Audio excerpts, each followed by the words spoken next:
ये सम्मान की बात थोड़े है। अगर जो उस समय से ये प्रतिमा दबाई गई है तो अपमान ही होगी ना। तो मैंने शाही इमाम से हमने अभिपत्र भी भेजूंगा।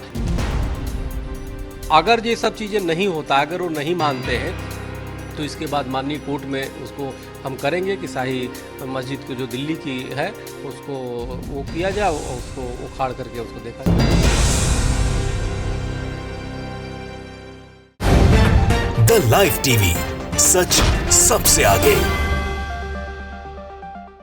दोस्तों, मैं अब्बास हफीज हूं। ज्ञान बाबी मस्जिद ऐसा लगता है कि अकेला मामला नहीं है या कोई अपने आप नहीं हो गया, बल्कि एक साजिश के तहत किया गया है, जिसके बाद और भी मामले अब उठाए जाना दिख रहा है, उठाए जाते हुए दिख रहे हैं। यहां तक के दिल्ली की जामा मस्जिद पर आप पहुंचे हैं। हिंदू महासभा के अध्यक्ष हैं, उन्होंने भी इस बहती गंगा में हाथ धो लिया या उनसे किसी ने धुलवा दिया। उनका बयान है कि जामा मस्जिद को लेकर उन्होंने शाही इमाम को जो कहा है उसको आप सॉफ्ट थ्रेट मान सकते हैं, और शाही इमाम के जो पत्रचार वो कर रहे हैं और अदालत में जाने की जो धमकी दे रहे हैं, उनके खुद के मुंह से सुन लीजिए कि उनकी हिंदू महासभा की क्या मंशा है। हिंदू महासभा ने अब तो सीधे सीधे जामा मस्जिद के ऊपर भी दावा ठोकने की बात कह दी है, और इसके बावजूद भी सारे देश के बुद्धिमान बुद्धिजीवी खामोश हैं और सबसे बड़े संवैधानिक पद पर बैठे हुए लोग भी खामोश हैं।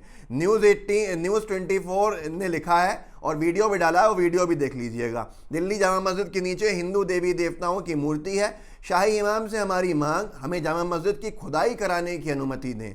हिंदू महासभा के अध्यक्ष स्वामी चक्रपाणी, उन्हीं के मुंह से सुन लीजिए वो क्या लॉजिक दे रहे हैं और कितने भोले बन के जामा मस्जिद को खोदने का और उखाड़ने की मांग कर रहे हैं। जरा सुनिए। ठीक है, अपमान है ये, तो ये सम्मान की बात थोड़े है। अगर जो उस समय से ये प्रतिमा दबाई गई है तो अपमान ही होगी ना। तो मैंने शाही इमाम से हमने अभिपत्र भी भेजूंगा और इसके माध्यम से मैंने वो कहा है कि आप तत्काल हमें सहयोग दें, या तो आप और हम दोनों कमेटी मिल करके उसकी खुदाई करें सीढ़ियों की, और इसकी जहां जहां हम लोग को है उसकी खुदाई किया जाए, या तो सर्वेक्षण विभाग जो है पुरातत्व विभाग उसको बुलाया जाए, खुदाई करके उन प्रतिमाओं को निकाल करके उसको प्रतिष्ठित किया जाए जहाँ की, ताकि पूजा पाठ हो सके। और आप कोर्ट भी जाएंगे?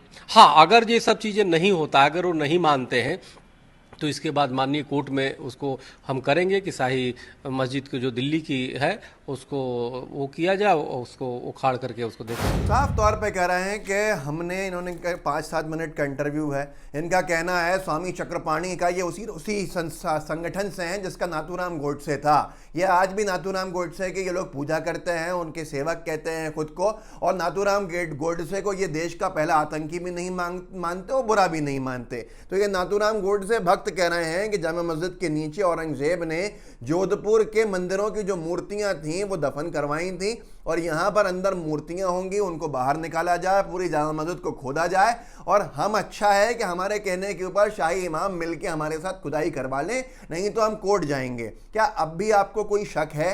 क्या अब भी किसी के दिल में कोई शक शुबा है कि ये पूरी की पूरी चीज़ें नेचुरल हैं या नेचुरल कोर्स ऑफ एक्शन में हो रही हैं, या आज भी लोगों को समझ में नहीं आ रहा कि इन सबको कराया जा रहा है? कराया किस लिए जा रहा है? पेट्रोल डीजल के ऊपर जो लूट की जा रही है वो आपके सामने है, जिसकी वजह से पूरे देश के अंदर महंगाई बढ़ गई है वो आपके सामने है। मुद्दा है बेरोजगारों का, कि बेरोजगारों की संख्या बढ़ती जा रही है। युवा आज देश का आत्महत्या कर रहा है क्योंकि उसके पास कोई नौकरी नहीं है, लेकिन फिर भी इस तरह के मुद्दों को तूल दिया जा रहा है, इस तरह के मुद्दों को हवा दी जा रही है कि किस तरह से लोग भ्रमित हो जाएं, लोगों के पास जो है मुद्दे पूछने के लिए वक्त ही ना हो और लोग इसी चीज़ में उलझे रहें। लेकिन आप खुद देखिए कि ये खुद एक पूरी की पूरी साजिश है। एक प्लान तरीके से पहले शाही ईदगाह मस्जिद, फिर ज्ञानवापी का सर्वे, फिर शाही ईदगाह मस्जिद को सील करने की याचिका, उसके बाद अब जामा मस्जिद को लेकर भी याचिका दायर करने का हिंदू महासभा का ऐलान, और एक एक करके यहीं नहीं रुकने वाला है। मध्य प्रदेश में उज्जैन की एक मस्जिद का कहा जा रहा है कि यहाँ पर शिव मंदिर है, ऐसे ही एक धार में भोजशाला का विवाद को तूल दिया जा रहा है। न जाने कितनी जगह पर देश भर के अंदर अलग अलग मस्जिदों को टारगेट किया जा रहा है। नीमच मध्य प्रदेश का एक इलाका है जहाँ पर दंगे हो गए, मज़ार के ऊपर हनुमान जी की मूर्ति वहाँ ला के रख दी, और उसको बाद जो विवाद खड़ा हुआ तो बहुत बड़ा हंगामा खड़ा हुआ। सब कुछ साजिश के तहत ऐसा लगता है कि हो रहा है। सबसे बड़ी चीज़ यह है, सबसे बड़ा सवाल यह है कि इस पर नरेंद्र मोदी जी खामोश हैं। मोदी जी की चुप्पी जो है वो देश को इतनी भारी पड़ रही है कि वो अपना एजेंडा, अपना मत, अपने विचार, अपना ओपिनियन कुछ भी क्लियर नहीं कर रहे हैं, खामोशी से तमाशा देख रहे हैं।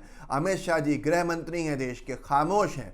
खामोशी पे लोग ये भी कह रहे हैं कि ये आप ही करा रहे हैं, क्या ये आप ही से हिम्मत इनको मिल रही है, क्या आप ऐसे लोगों को तूल दे रहे हैं, क्या आप ऐसे लोगों को संरक्षण दे रहे हैं? बड़ा सवाल है। किसी भी मस्जिद के ऊपर ये क्लेम कर देना कि यहाँ पर पुराने ज़माने के अवशेष हैं, नीचे कुछ मूर्तियां हैं। पहले तो अगर 5000 साल पीछे जाएंगे तो सब जगह ही मूर्ति पूजा होती थी, क्या हिंदू क्या मुसलमान, कहीं से भी निकल सकता है कुछ भी। जबकि पानी के जब कुछ नहीं निकला ज्ञानवापी में तो फव्वारे को शिवलिंग का नाम दे दिया गया, जो देश की क्या दुनिया की हर मस्जिद में उसी तरह के फव्वारे होते हैं। और वहाँ पर पूरा सिस्टम है किसका फव्वारा कैसे चलेगा, खूबसूरती उसके अंदर छेद हैं आसपास, लेकिन उसके बावजूद भी कोर्ट ने नहीं कहा। कोर्ट ने कहा कि अब ये एक महत्वपूर्ण साक्ष्य हो सकता है, पर गोदी मीडिया ने चला दिया कि ज्ञानवापी के अंदर मिला शिवलिंग। ये सारी की सारी चीज़ें क्या हैं?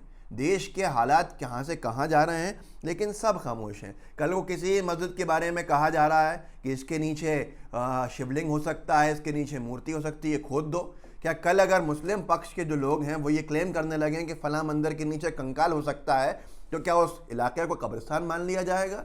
क्या उस मंदिर को कब्रिस्तान मान लिया जाएगा, घोषित कर दिया जाएगा? यही तमाशा चलता रहेगा। कभी हिंदू पक्ष कुछ कहेगा, कभी मुस्लिम पक्ष कुछ कहेगा, और देश के मूल मुद्दों से लोगों का ध्यान हट जाएगा। ये बड़ा सवाल है। और सवाल सबसे बड़ा ये है कि सरकार के द्वारा बनाए गए कानून, 1991 के कानून, प्लेसेस ऑफ वर्शिप एक्ट 1947 में, जिसका जो प्रारूप था वो बदला नहीं जाएगा। कोई बदलने की कोशिश करेगा मंदिर को मस्जिद में, मस्जिद को मंदिर में, या बोलेगा तो भी सजा पाएगा। आज उसको दरकिनार किया जा रहा है।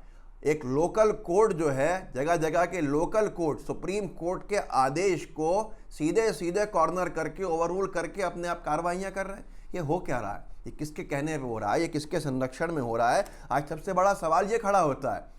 1991 के एक्ट को लेकर अगर बात की जाए तो कोई भी कोर्ट एडमिट ही नहीं कर सकता इस तरह के मुद्दे, लेकिन फिर भी एडमिट किया जा रहा है।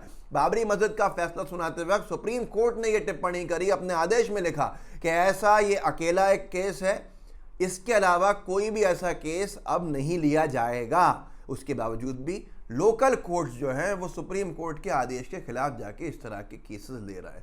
आज आप खुद समझिए, जामा मस्जिद की मांग यूं ही नहीं हो गई है। जामा मस्जिद जो ऐतिहासिक धरोहर है, जिसके बारे में कोई विषय ही नहीं है, उसके ऊपर भी क्लेम किया जाने लगा है। कल को ये मुसलमानों के घरों को भी क्लेम कर दिया जाएगा। ये कहा जाएगा ये खोदना है साहब, यहाँ पर तो कुछ अवशेष हो सकते हैं, खोदा जाएगा, कुछ भी निकलेगा, नहीं निकलेगा तो किसी भी चीज़ को किसी भी शक्ल दे दी जाएगी और कहा जाएगा घर छोड़ दो, यहाँ मंदिर बनाया जाएगा। आखिर ये सब क्या है?